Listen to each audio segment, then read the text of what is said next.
Greetings to some very special kids.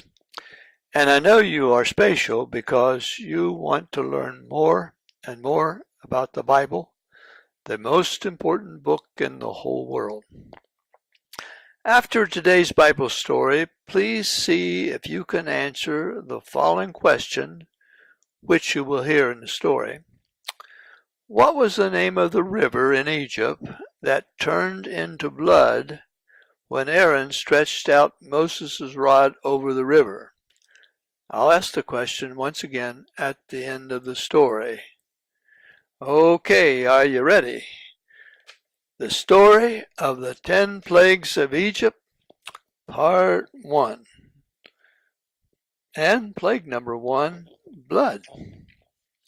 The Lord told Moses to go and stand by the river in the morning and take his rod with him. Pharaoh came to the water, as he probably did each morning, to worship the Nile River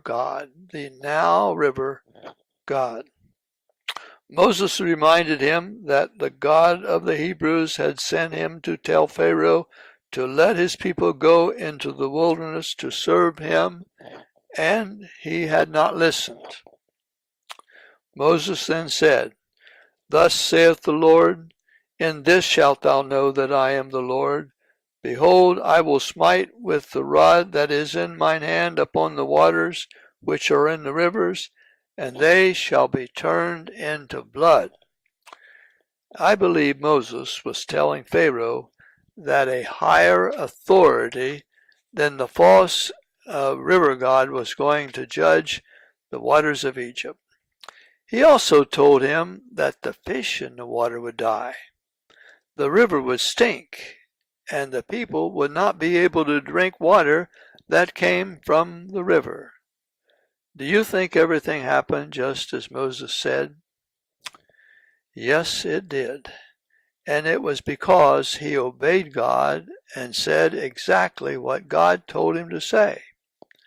Moses told Aaron to take the rod and stretch out his hand over all the waters in Egypt, and that included the Nile River, all the streams and pools, and all the vessels that held water.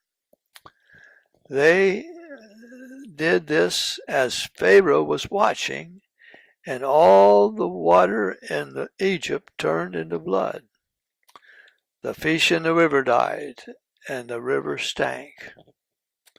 The Egyptians had to dig in the ground to find water to drink because they could not drink water from the river.